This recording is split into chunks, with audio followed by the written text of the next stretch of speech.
Hello, everyone, and thanks so much for joining us today. We're covering stories across the nation, including a horrific murder on New York subway system and one governor's latest assist with incoming President Donald Trump's mass deportations.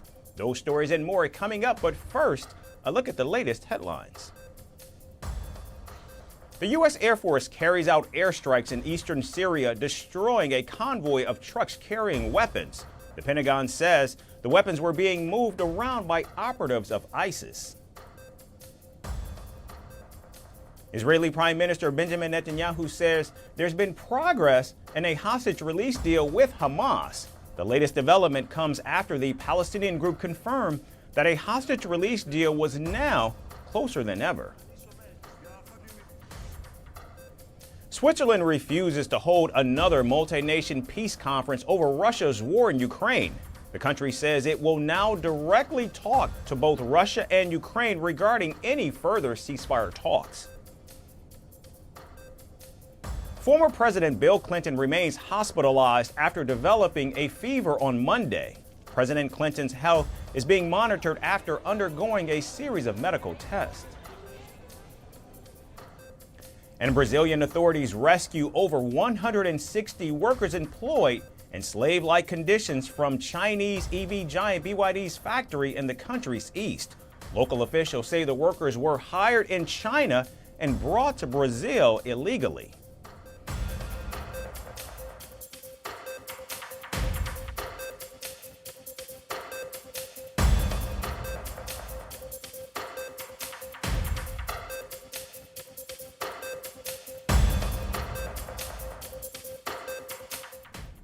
We began in the United States, where the state of Oklahoma is giving Donald Trump's plan of mass deportations a major boost. Republican Governor Kevin Stitt has begun implementing Operation Guardian, which was announced last month. Now, under the program, Oklahoma will deport nearly 526 illegal migrants living in the state without clarifying where or how. And Oklahoma's Public Safety Commissioner Tim Tipton has been picked to lead the operation. The safety of every Oklahoman is my top priority. We need an all-hands-on-deck approach to ensure criminals who are here illegally don't bring harm to Oklahomans. Oklahoma taxpayers are paying to keep illegal immigrants incarcerated because the Biden administration has refused to enforce the law. This must end now. The governor blamed President Joe Biden for failing to secure the borders while also claiming that it has led to an influx of unauthorized migrants in the country. Oklahoma says migrants who have committed serious crimes like rape and murder will be the first to be deported, followed by migrants who are currently in prisons. Now, according to Stitt, Oklahomans are paying about $32,000 each year in taxes just to keep illegal immigrants in the state's prisons. Now, along with Oklahoma, several other Republican states are also preparing to carry out Donald Trump's mass deportations. Texas, Iowa, Louisiana, and Arizona have already passed several measures to either detain illegal migrants or boost cooperation between their local police and federal agencies. However, the majority of the gateway states for undocumented migrants are governed by Democrats. These policymakers state that migrants are seeking asylum for a better life and contribute positively to America's growth. Among the top 10 most preferred entry states for migrants are California, Washington, New Jersey, New York, and Illinois. However, Republican-ruled states like Texas and Florida also contribute to the vast flow of illegal migrants.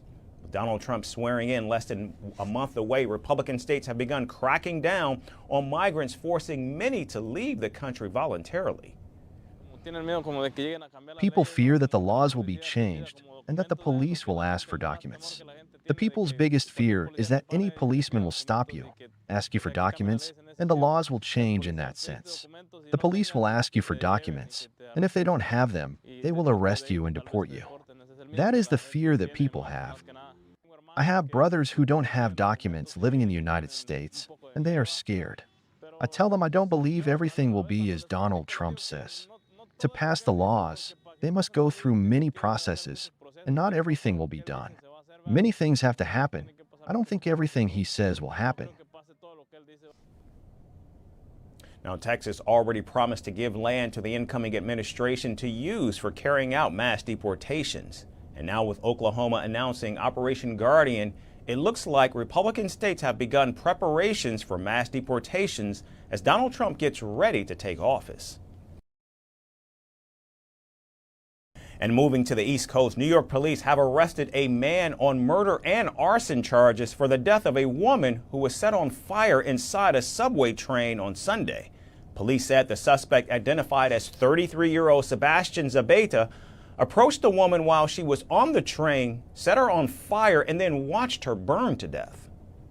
It was just before 7:30 this morning when our person of interest and the victim were both riding an F train to the end of the line at Stillwell Avenue in Brooklyn. As the train pulled into the station, the suspect calmly walked up to the victim, who was in a seated position at the end of a subway car.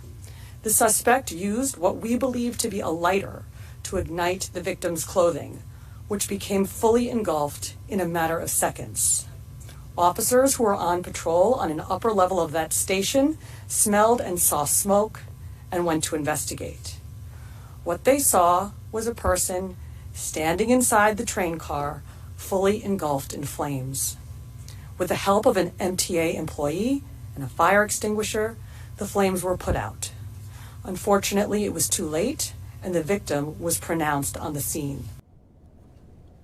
Now, immigration officials say Zapeta, who is from Guatemala, was deported back in 2018 and did not have permission to return to the United States. Zapeta's Brooklyn address matches that of a community center that provides housing and substance abuse support. Now, after the heinous crime, Americans took to social media to criticize the Biden administration's border policies for failing to prevent dangerous migrants from entering the country. On social media, many accused New York Governor Kathy Hochul and Democratic Representatives Yvette Clarke from Brooklyn and Alexandria Ocasio-Cortez from the Bronx for being liable for the death of the woman. This comes just weeks after Congresswoman Ocasio-Cortez said that New York City's subway system was unsafe because of people like Daniel Penny, who was found not guilty in the fatal chokehold killing of a homeless man, Jordan Neely.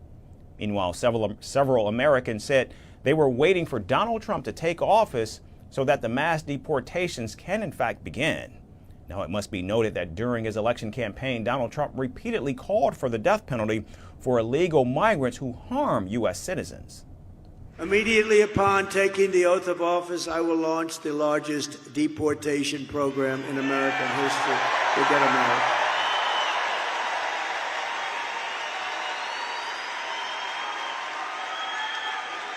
And I will rescue every town across America that's been invaded and conquered. These towns have been conquered.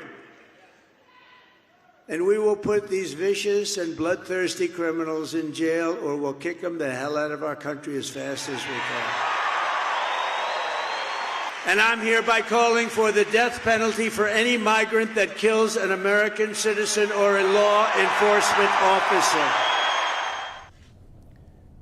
Meanwhile, social media users have been outraged after the horrific incident, calling for more police presence on New York City's subway lines. Now, murders in the transit system are in fact rare, with 9 killings just this year compared to only 5 last year. And with more than 4 million daily commuters, the crime rate for the Big Apple subway system remains low compared to major cities across the world. However, the latest incident has caused massive uproar online, with demands for more police deployment and stricter monitoring of the subway trains. And staying in the United States, incoming President Donald Trump says he will end transgender lunacy once he takes office in January. Now, speaking in Phoenix, Arizona on Sunday, Trump vowed to create policies to only recognize 2 genders, male and female. And in an apparent reference to gender-affirming surgery, Donald Trump said that he will end the mutilation of children with a stroke of his pen. With a stroke of my pen on day 1, we're going to stop the transgender lunacy. And I will sign executive orders to end child sexual mutilation, get transgender out of the military and out of our elementary schools and middle schools and high school.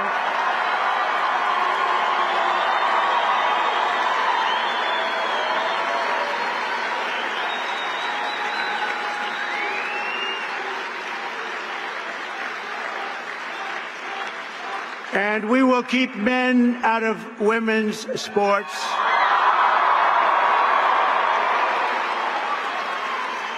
And that will likewise be done on day one. Should I do day one, day two, or day three? How about day one, right? Now, this is not the first time Trump has railed against transgender rights. In fact, he aggressively ran television ads during his campaign mocking Vice President Kamala Harris for her support of transgender rights. And in the run-up to the presidential election, Donald Trump pledged to impose restrictions on trans students in schools. His policies could affect the use of preferred pronouns, bathrooms, and locker rooms by students. Moreover, the incoming president believes that any doctor or hospital providing gender-affirming care should be banned from practice. And when it comes to sports, Donald Trump embraces his anti-trans mantra of not allowing biological men in women's sports. And we will, of course, keep men out of women's sports, I promise.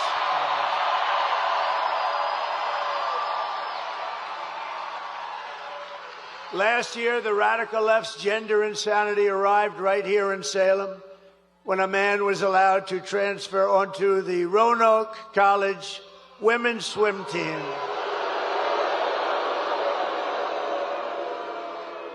And I just met them backstage, the great swimmers.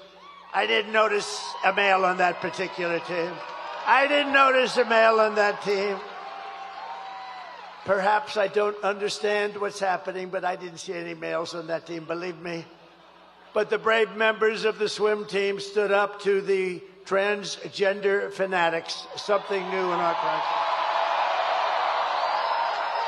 And those strong, and I would say beautiful, but I'm not allowed to use that term anymore with women, because if you say beautiful, it means the end of your career in politics. You're not allowed to say a woman's beautiful, so I will not tell you how beautiful they are, but they are beautiful. But those strong, beautiful, intelligent women, they won. The incoming commander-in-chief also plans to discharge transgender members of the U.S. military, deeming them medically unfit. His plans would likely include banning future recruitment of trans people in the military and gender-affirming care. Now, with Donald Trump reiterating his anti-trans rhetoric, anger and anxiety have become dominant emotions among rights activists and the LGBTQ+ community.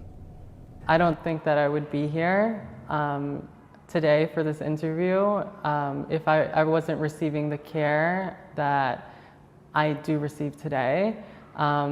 Without the care, I was really deeply depressed, lost, and unable to live a regular life. I think that that's what we all want, is to be able to access care that will affirm our gender, allow us to flourish into who we are, and live lives that are loved and cared for. The question is, who's best to make the decision? It's the individual that's best to make the decision about their access and their doctor or whomever they're trying to access support from. I don't necessarily know that the federal government making that decision is a good idea, but I certainly don't think that we should have differences between the states. I think each person should have the ability to access the support, the care, the resources that they need in order to live like all of us. Now, a Washington Post survey says nearly 2 million people living in the United States identify as transgender, representing less than 1% of all adults. And now their future depends on Donald Trump, who could crush their hopes and dreams of living normal lives with his uncertain executive orders. Canada's political landscape is in turmoil as Prime Minister Justin Trudeau faces mounting pressure from within his Liberal Party to step aside. High living costs, a housing crisis, and widespread voter discontent has pushed over 50 Liberal leaders to openly oppose Prime Minister Trudeau. The resignation of Deputy Prime Minister Chrystia Freeland has further destabilized Prime Minister Trudeau's minority government, which is now at risk of collapse. As opposition parties prepare to force a no-confidence vote, Prime Minister Trudeau's future hangs in the balance. Our next report brings you more. Canada, once a land of hope, now drowns in despair. And amid this chaos stands Justin Trudeau. a leader who seems more interested in skiing than solving the crisis gripping his country.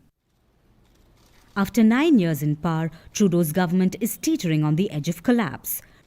Prime Minister has lost the confidence of Canadians, lost the confidence of many of his MPs, and yesterday he lost the confidence of his finance minister. And no wonder, because after 9 years, this Prime Minister has broken everything. He's broken our borders, broken immigration, broken housing, and broken the budget. So, when will the Prime Minister just stop? Stop breaking things. Revolt in the parliament, and the warning signs are everywhere. Living costs are skyrocketing with no relief in sight. Families are struggling to find homes as prices soar beyond reach. We're having a lot of issues with, making our bills. Living in Toronto on our wage is very, very hard with rent, with the increase of groceries, and a lot of other things that just keep going up and up and up around us. We also really care about our safety. They seem to, when they play broke, they like to prick safety onto the side, and it's affecting our membership, and we want change. But Trudeau, oblivious to the daily struggles of Canadians, has offered little more than hollow promises. Last week, his government took a devastating blow when Deputy Prime Minister Chrystia Freeland resigned, citing irreconcilable policy differences. Freeland, once Trudeau's closest ally, walked out the door, leaving Ottawa in chaos and Trudeau's political future in tatters. Like most families, sometimes we have fights around the holidays. But of course, like most families, we find our way through it. The New Democratic Party, Trudeau's critical lifeline, also withdrew its support for his minority government. Jagmeet Singh, the NDP leader, wasted no time twisting the knife, and without mincing words, he declared to topple Trudeau when Parliament reconvenes in January. People are right to be angry. They've got a Prime Minister who's more interested in protecting his own job than defending Canadians against Trump. We've got a Prime Minister who's failed to defend workers from rich CEOs that the Conservatives love, who continue to rip off Canadians and drive up the cost of food and homes. The Prime Minister has failed. For New Democrats, it's always workers first and not CEOs. And not CEOs who the Conservatives want to defend. So will the Prime Minister acknowledge he has failed? He has to quit.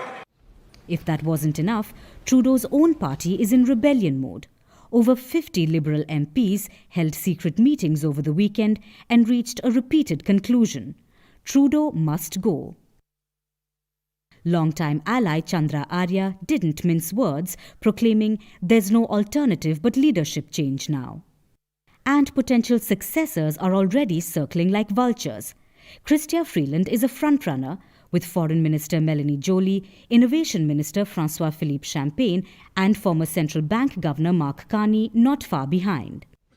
Meanwhile, Trudeau's foreign policy blunders have made Canada a laughingstock on the world stage. His baseless accusation that India orchestrated the murder of Khalistani terrorist Hardeep Singh Nijjar has strained relations with New Delhi and divided communities at home. India has dismissed Trudeau's claims over the lack of evidence, and now even Canadians view Trudeau as a diplomatic disaster, and that his resignation could offer a chance for Canada to reset its ties with the world's fastest-growing economy. The writing is on the wall. Trudeau, once the darling of Canadian politics, now finds himself isolated and unwanted. His party has abandoned him, his allies have betrayed him, and the country is demanding a change. And finally, from Venezuela, Argentina's diplomatic mission has become more of a prison for 5 critics of Nicolas Maduro. They belong to opposition leader Maria Machado's party and had sought political asylum 9 months ago, fearing persecution. However, with Maduro claiming victory in the disputed July election and breaking ties with Argentina, the 5 asylum seekers remain under siege in Caracas. We'll bring you more about their plight and their fight against the Maduro regime. This is the Argentine embassy in Caracas, a mansion in Venezuela, once a center of diplomacy, which has now become a refuge, more so a prison. When Nicolas Maduro proclaimed himself as the winner of July's disputed presidential election, he kicked out the Argentine ambassador of the building, breaking all ties with Buenos Aires. Today, they are rehearsing the first failed steps to destabilize Venezuela and to impose again a mantle of aggression and harm on Venezuela, a sort of Guaido 2.0 movie. But I say to the plotters, to those involved, and to those who endorse this operation against Venezuelan democracy, that we already know the movie. And this time, there will be no weakness. Now, the compound has no diplomats inside, though it shelters 5 political asylum seekers, all of whom are team members of Venezuelan opposition leader Maria Corina Machado. Notably, Machado remains in Venezuela despite the exile of her ally Edmundo Gonzalez, who ran against Maduro in July and later fled to Spain. The Argentine envoy's residence originally took in 4 men and 2 women in March who were accused of terror activities and treason for working with Machado. But last Friday, one of the 6 asylum seekers, Fernando Martinez Motola, turned himself to the Venezuelan Attorney General's office. Now, the remaining 5 who face persecution say they are under siege by Venezuelan security forces. Even though international law states that citizens granted political asylum by other nations should be allowed to leave their home country unharmed. In a recent virtual press conference, one of them, Omar Gonzalez, said he and other residents are under constant surveillance and being subjected to psychological torture. The pressure from the government has been escalating in the last few weeks. Psychological torture. We are under constant surveillance, and nobody can visit us without authorization. The spiritual damage we are subject to is tremendous. The group's decision to hold a media conference came amid tightening security measures imposed on the residents by Venezuelan authorities. In August, Brazil accepted Argentina's request to guard its embassy in Caracas after its envoy's expulsion. However, the Maduro government revoked Brazil's custody of the facility just a month later, alleging that the premises were being used to plan terrorist attacks and assassination attempts. Asylums in Latin America have been very powerful and important in protecting the dissent. So we ask Brazil to have a much greater sense of urgency. In this sense, it means doubling efforts and coordination with the region and understanding that this situation can clearly get worse and therefore demands the attention of the entire region. Then reports emerged that security forces have set up checkpoints on the streets to control who enters and leaves the embassy. Security forces have also taken control of surrounding buildings.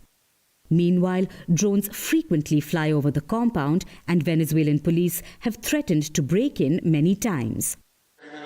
Last month, Venezuela's government-run power company cut off electricity to the building, forcing the residents to use generators to charge their phones. And there's no running water either when the power plant is off. We are about to have 3 weeks without electricity. Anyone without power can have a hard time with electronic appliances and all that. But remember, we cannot leave this place. We have been locked up here for 9 months. We cannot go out to get water, medicine, or electricity somewhere. So this has been very tiring, especially at nights when they happen to show up armed and hooded, making noise, giving a feeling that they might come in. Now, even though Edmundo Gonzalez has said that he will return to Venezuela and form a government as president in January, the 5 lives in the Argentine embassy in Caracas are desperate for freedom, with no sight of relief from Maduro's crackdown on his opposition. That's our show for today. Thanks everyone for tuning in. We look forward to seeing you right back here again tomorrow. Thanks again for watching. Donald Trump's return to the Oval Office is imminent. He will soon take the oath of office and once again lead the nation.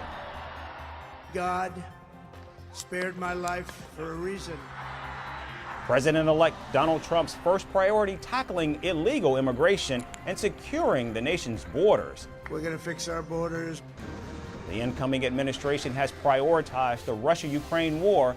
Can they succeed in ending one of the world's most challenging conflicts? I will have the horrible war between Russia and Ukraine settled. And as he returns to the White House, will Donald Trump resume a bruising trade war with the world's second largest economy, China? If China or some other country is behaving badly, we have things called tariffs.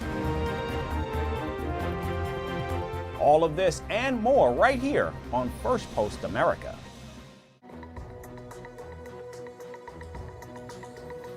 Hello and a very warm welcome. I am Gusheen Garland and you're watching Firstpost. In the next few minutes, I get you the top 50 updates from around the world, only here on Fast and Factual. Let's get started.